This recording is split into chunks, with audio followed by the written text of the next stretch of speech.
Bonjour, aujourd'hui nous allons calculer la location congé payé. Pour calculer la location congé payé, il faut 1. Définir le salaire brut de la période de référence. 2. Décompter la durée du congé principal. Pour décompter la durée du congé principal, il faut partir de la date de retour de votre dernier congé jusqu'à la date de votre prochain congé. 3. Il faut décompter la durée du congé supplémentaire. La durée du congé supplémentaire ici, c'est l'ancienneté et la situation de famille pour les femmes. Alors, le droit au congé est acquis après une durée de service égale à 12 mois. Après 12 mois, vous avez droit au congé payé. Pour mieux comprendre, nous allons prendre un exemple. Monsieur Lebagui est un salarié dans une société X. Il a un salaire de 1,3 million. Il a été de retour de congé le 31 août 2021. Donc, sa date de reprise, c'est le 1er septembre. Il reprend le 1er septembre 2021. Donc, salaire, M. Lebagui, salaire égal à 1,3 million. Salaire de M. Lebagui. Reprise de service 1er septembre 2021 jusqu'au 31 janvier 2023. Dans un premier temps, nous allons d'abord décompter la durée principale du congé. Ici, du 1er septembre 2021 au 31 décembre 2021, 4 mois. 4 mois. Du 1er janvier au 31 décembre 2022, 12 mois. Du 1er janvier au 31 janvier 2023, 1 mois. Donc, 2021, vous avez 4 mois. 2022, 12 mois. 2023, 1 mois.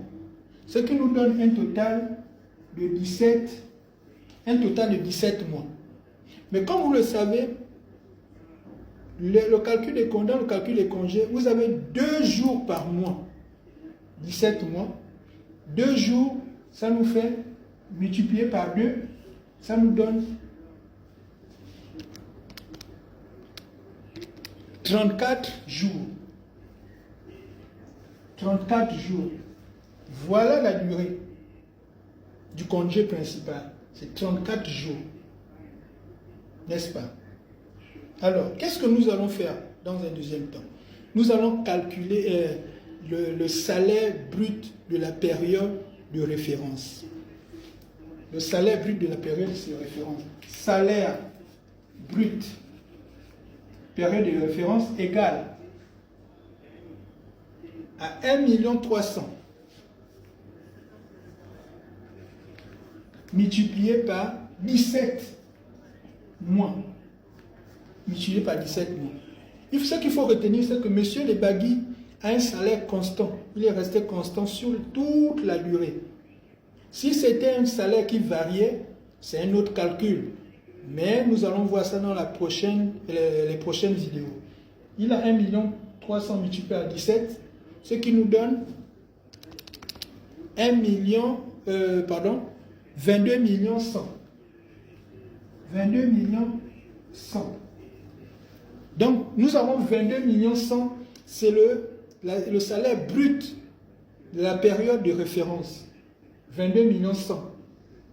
Période de référence, c'est 22 millions 100. Alors, après le calcul du salaire brut de la période de référence, si M. Lebagui a des éléments à caractère de remboursement de frais, on déduit Si il a par exemple la prime de transport, on déduit. Si il a la représentation, on déduit. Mais dans ce cas, M. Lebagui n'a pas la prime de transport. Il n'a même pas la prime de représentation. Mais il a le 13e mois. Ce sont les primes de fin d'année. Certaines primes de fin d'année, comme le 13e mois, sont déduites. Donc, d'ici, prime 13e mois égale à 1 100 000.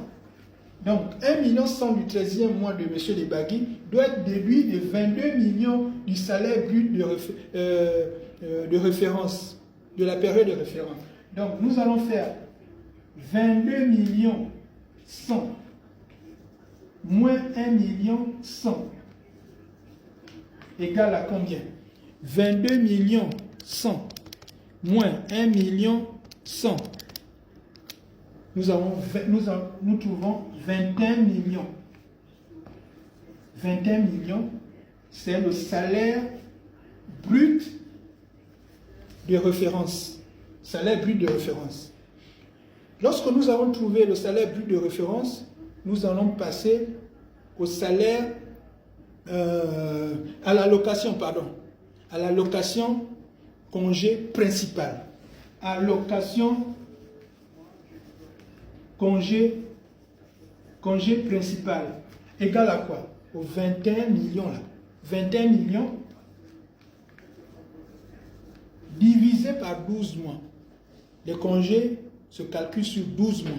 Même si vous avez travaillé vous avez travaillé 12, 13, 14, 15 mois, les congés se calculent sur 12 mois. Donc ici, vous avez l'allocation congé divisé par 12, 21 millions divisé par 12. Alors, l'allocation congé de M. Lebagui, c'est 1 750 francs. 1 750 francs. Et après, il faut calculer l'allocation congé supplémentaire. L'allocation congé supplémentaire ici égale à quoi? Au congé principal multiplié par le nombre de jours supplémentaires. Je vous ai dit, monsieur Otiomo, monsieur Otiomo a 5 jours. 5 jours supplémentaires par rapport à sa durée. Par rapport à sa durée dans l'entreprise. Et la durée est définie selon les conventions. Selon les conventions. Mais dans ce cas, M. Lebagui a 5 jours. S'il était une femme et qu'il avait 2 ou 3 enfants, c'est 1 jour par enfant. Et là, M. Lebagui a 5 jours. Donc, ce sera l'allocation congé supplémentaire égale à 1 750 000 multiplié par les 5 jours d'ancienneté. 5 jours sur le nombre, la durée principale du congé. La durée principale ici, c'est 34 jours. Nous avons 34 jours. Égal, donc 1 750 000 multiplié par 5, divisé par 34 jours. Nous avons ici 257 353 francs. Alors ça, c'est le congé supplémentaire. Pour trouver maintenant le congé payé, l'allocation congé payé de M. Lebagui, nous allons faire les deux, c'est-à-dire 1 750 000 plus 257. Allocation congé égale à 1 750 000 plus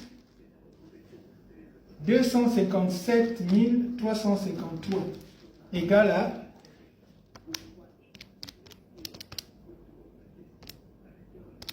2 7 353. Voilà l'allocation congé de M. Lebagui. 2 7 353 francs de congé, de l'allocation congé de M. Otiomo. Voilà comment on calcule l'allocation congé.